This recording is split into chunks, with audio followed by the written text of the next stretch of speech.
राधे गोविंद राधे राधे राधे गोविंद गोविंद राधे।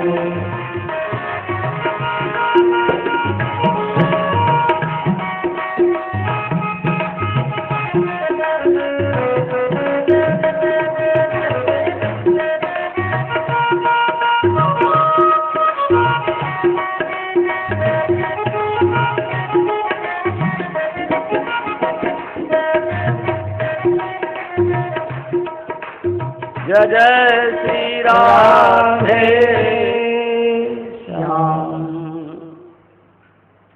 राजा परीक्षित ने पूछा, महाराज शुक्राचार्य की पुत्री देवयानी से राजा अयति का विवाह या याति का विवाह कैसे हुआ?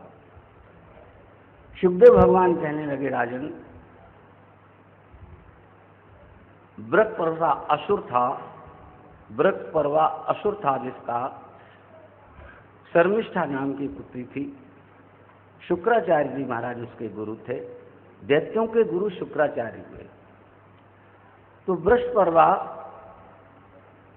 अपने गुरु शुक्राचार्य को बड़े भाव से और श्रद्धा से रखता था और गुरु महाराज उसकी रक्षा के लिए पूजा पाठ करते रहते थे, इसलिए बृहस्पर्वा सुरक्षित रहता था।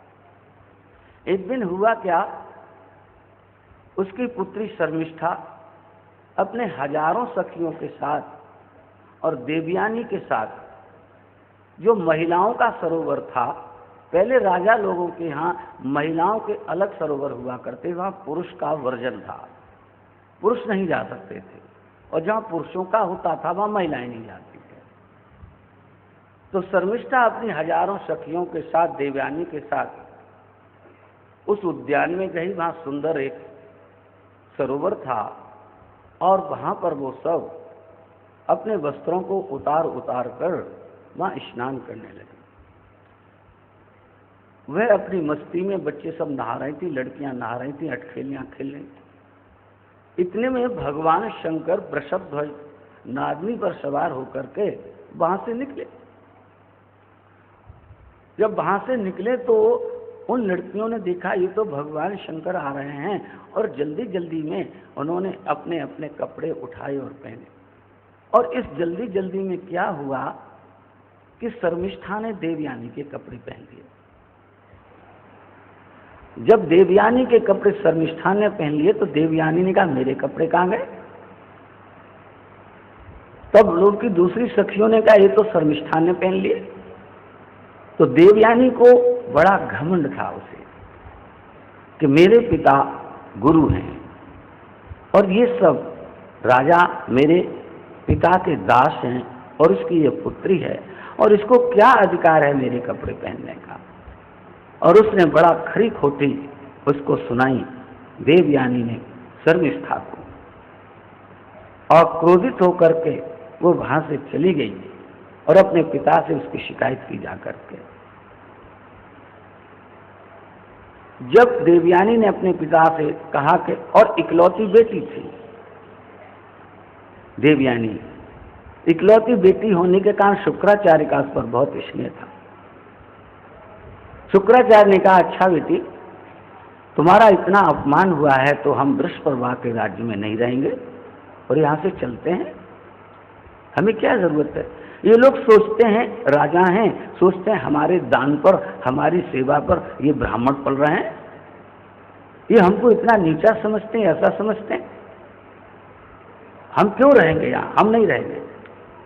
बृहस्पति को जब पता लगा कि शुक्राचार्य हमारे राज्य को छोड़ करके जा रहे हैं, तब शुक्राचार्य बृहस्पति बड़ा नीतिज्ञ था, वो आया वहां पर और शुक्राचार्य के श्री चरणों में गिर गया।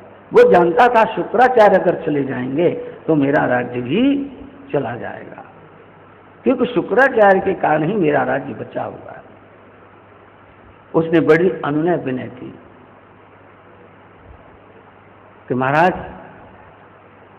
क्या आप मेरे राज्य में रहिए, जो भी आप कहेंगे हम कहेंगे।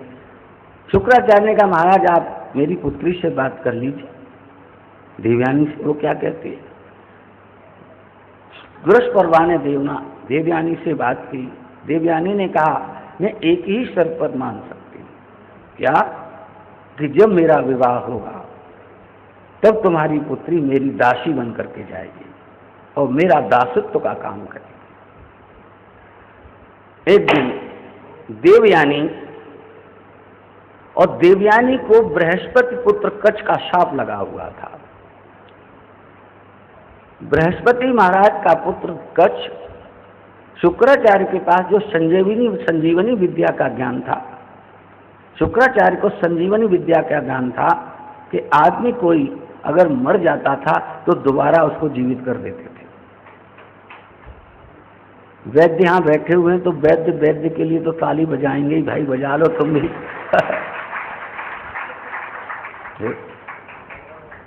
तो इस प्रकार से एक दिन देवयानी जब जा रहे थे तो शर्मिष्ठा ने उसको कुएं में गिरा दिया। शर्मिष्ठा ने उसको कुएं में धक्का दे दिया। तो देवयानी निर्वस्त्र कुएं में पड़ी हुई थी और उधर से राजा अयाति निकले और उन्हें प्यास लगी। राजा अयाति को संजोग विजोग दो कार चलावे लिखे आवे। बाबा जी की वाणी कितनी सत्य है देखो। राजा अयाति को प्यास लगी, उन्होंने कुएं में झांक कर देखा तो उन्होंने देखा अरे इसमें तो कोई एक निर्वस्त्र नारी है। उसने कहा कि मेरी रक्षा कीजिए। तब राजा अयाति ने अपना उत्तरीय परिधान नीचे कहा कि देवी आप इस उत्तरीय परिधान को ओढ़ो। और राजा अयाति ने नीचे हाथ किया अपना और देवयानी ने उसका हाथ पकड़ कर खींच लिया। तो देवयानी ने कहा कि राजन अब ये मेरा हाथ छोड़ना नहीं, आपने मेरा हाथ पकड़ा है, अब इसे छोड़ना नहीं।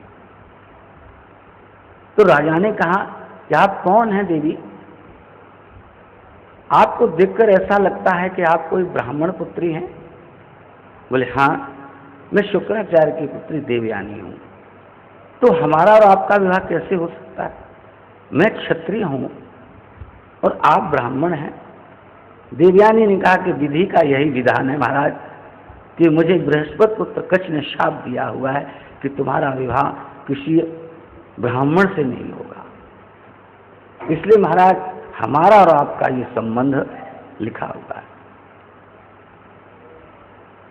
तो राजा अयाति ने शुक्राचार्य से बात की। उसके बाद शुक्राचार्य के माध्यम से देवयानी का विवाह हुआ।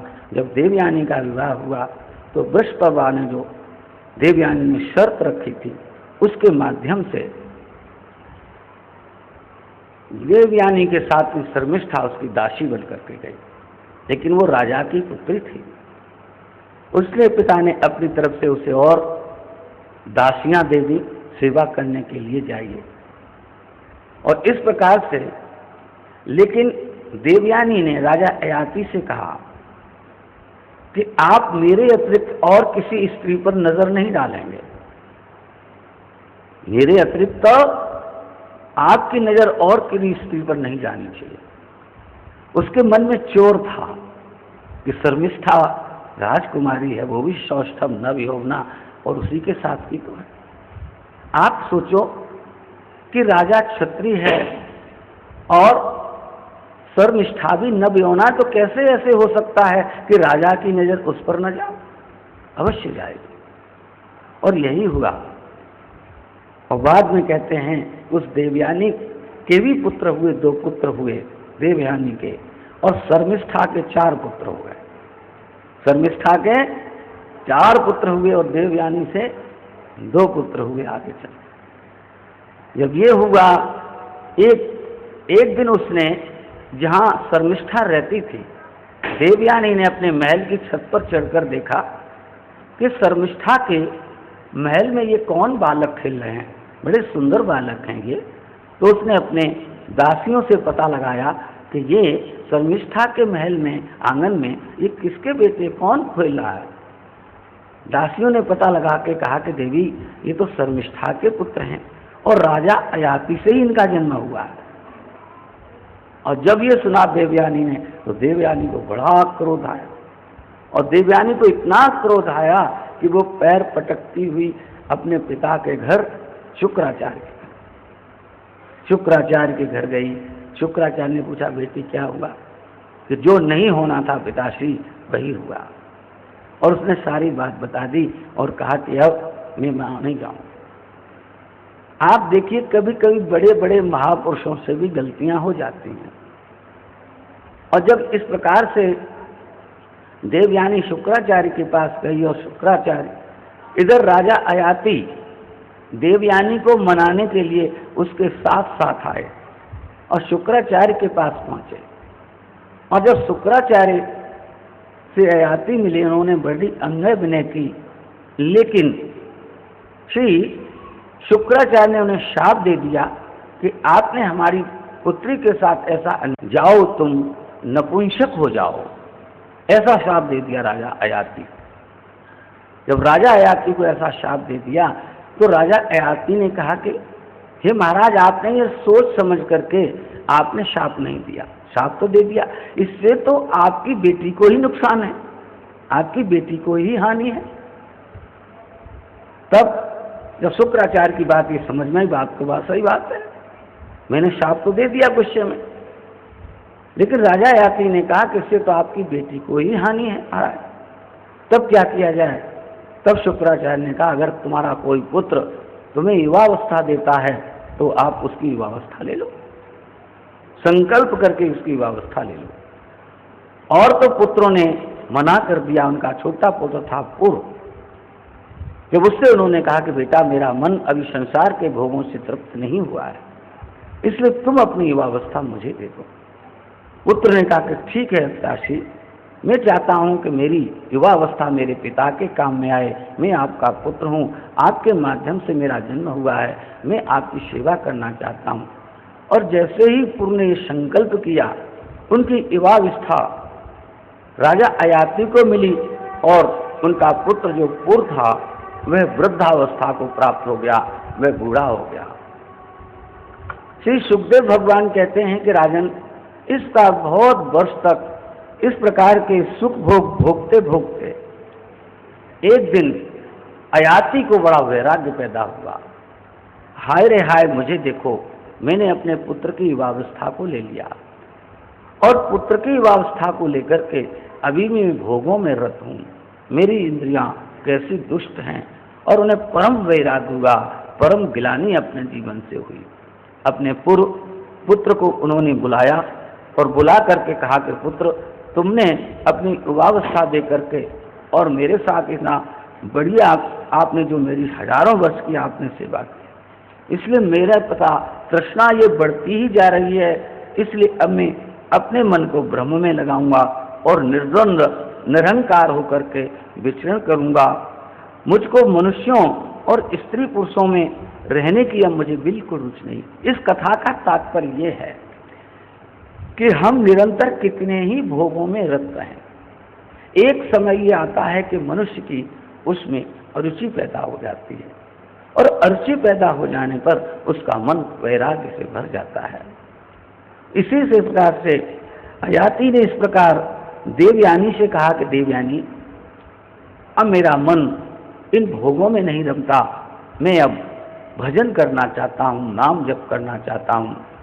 तब देवयानी ने भी अयाति के मार्ग का अनुसरण किया और दोनों ही उस भजन में जा करके लगे, और उसके बाद में कहते हैं उन्होंने भगवत भजन करके परमात्मा की प्राप्ति की। सुखदेव भगवान कहते हैं राजन, वास्तव में इस जगत में कोई सार नहीं है, तुम्हारे मन में भी अगर कोई आसक्ति अभी भी राज्य की बनी हुई हो, उसका परित्याग करो और परम प्रभु परमात्मा का भजन करो। इस प्रकार से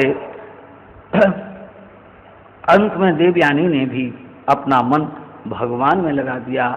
बोलिए श्री वृंदावन बिहारी लाल की जय। श्री सुखदेव भगवान राजा पुरु को राज्य दे दिया राजा अयाति ने, और उसके बाद में राजा पुरु का भी आगे चल करके काफी वंश चला। इसी वंश में आगे चल करके दुष्यंत और शकुंतला की कथा आती है। दुष्यंत और शकुंतला की कथा आप सब जानते होंगे, संक्षिप्त में हम उसे बता दें तो आप कहें, नहीं तो आगे चल करके इन्हीं जा करके भरत, दुष्यंत और शकुंतला के माध्यम से भरत का जन्म हुआ है। पहले जो आप कथा सुनते होंगे जड़ भरत की, वो ऋषभ देव के पुत्र हुए, और ये दूसरे भरत जिनका नाम ही भरत रखा, ये भी बड़े प्रतापी राजा हुए।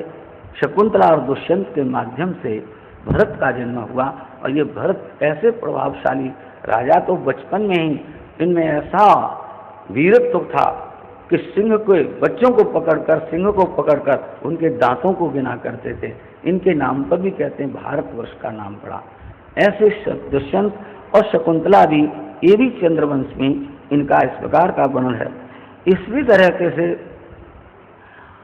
आगे चल करके भरत महाराज का भी ये वंश बहुत आगे चल करके बढ़ा, और इसी वंश में आगे चल करके श्री रंतदेव महाराज का चरित्र आता है।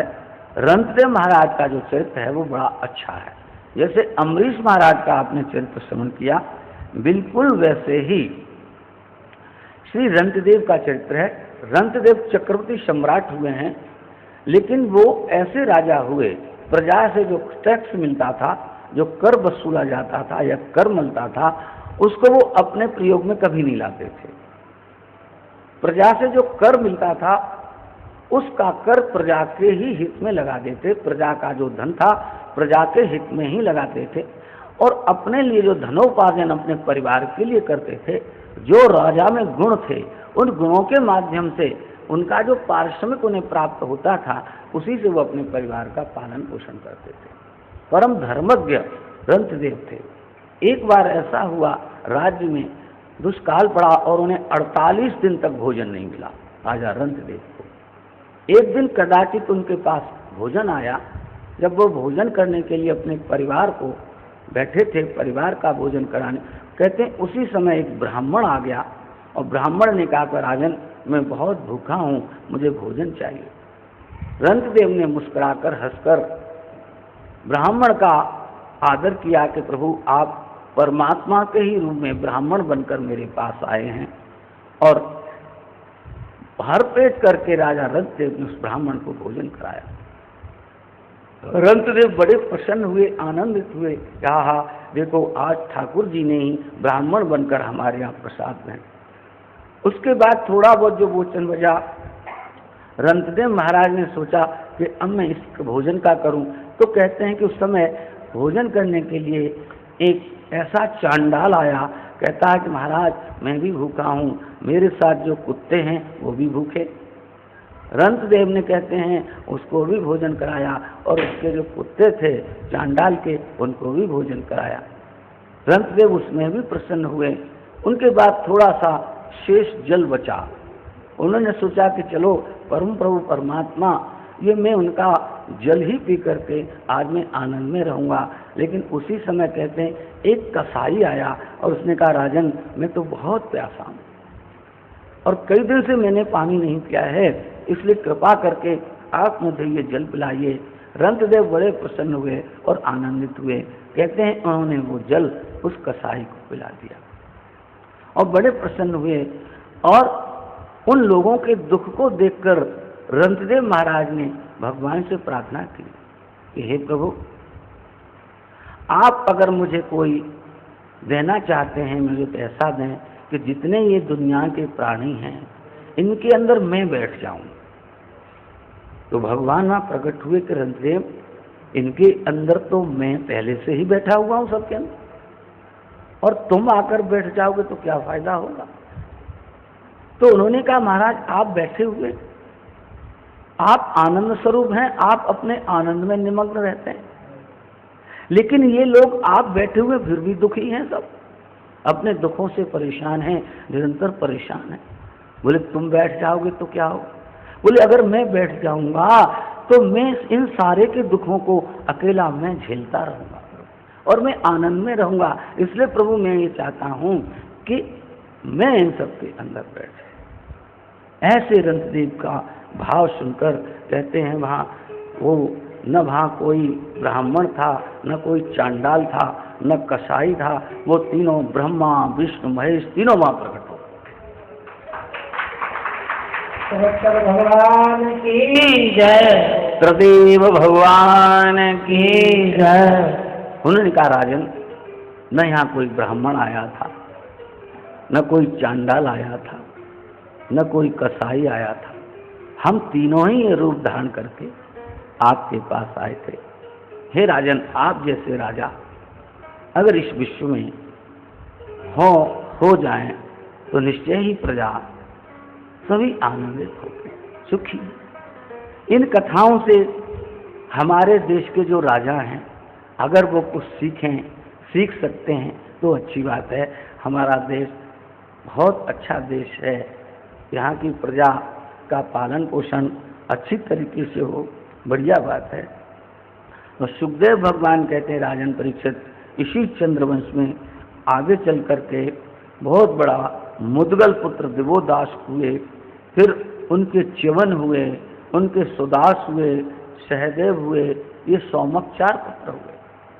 इसी वंश में आगे चलकर द्रुपद महाराज हुए, चंद्रवंश में ही द्रुपद हुए, और इसी द्रुपद की पुत्री द्रौपदी हुई, और धृष्टद्युम्न नाम का पुत्र हुआ। धृष्टद्युम्न से धृष्टकेतु हुए, और इन सब की संज्ञा पांचाल हुई। ये चंद्रवंश में चल रहा है, इनको पांचाल वंश कहा जाता है। अजमेर का एक पुत्र, अन्य पुत्र था ऋक्ष। ऋक्ष से संवर्ण हुए, संवर्ण का विवाह सूर्य कन्या तप्ती से हुआ, और उससे कुरु महाराज पैदा हुए। और कुरु के 4 पुत्र हुए, परीक्षित, सुधनु, जहन और निषधाश्व। सुधन से सुहोत्र, और सुहोत्र से च्यवन, और च्यवन से कृति। कृति के उपचिर वसु हुए, और अचिर वसु के बृहद्रथ, कुशाम, मस और चेदिप आदि हुए। बृहद्रथ का पुत्र हुआ था कुशाग, कुशाग का ऋषभ, और ऋषभ का सत्यहित का पुष्पवान, और पुष्पवान का जहु नाम का पुत्र हुआ। इसी वंश में आगे चलकर शांतनु महाराज हुए। शंतनु महाराज का विवाह गंगा जी से हुआ, और गंगा जी के माध्यम से भीष्म का जन्म हुआ था। भीष्म पितामह का, इन्हीं के जन्म हुए। और भीष्म पितामह बड़े भारी ये वीर हुए, और इन्होंने परशुराम जी महाराज को भी अभी धनुर्विद्या के आगे, अपनी वीरता के आगे उनको भी उन्हें संतुष्ट किया था। ऐसे भीष्म, उनके जैसा धर्म ज्ञाता कोई दूसरा नहीं हुआ। उन्होंने युद्ध में परशुराम इत्यादि को भी संतुष्ट कर दिया।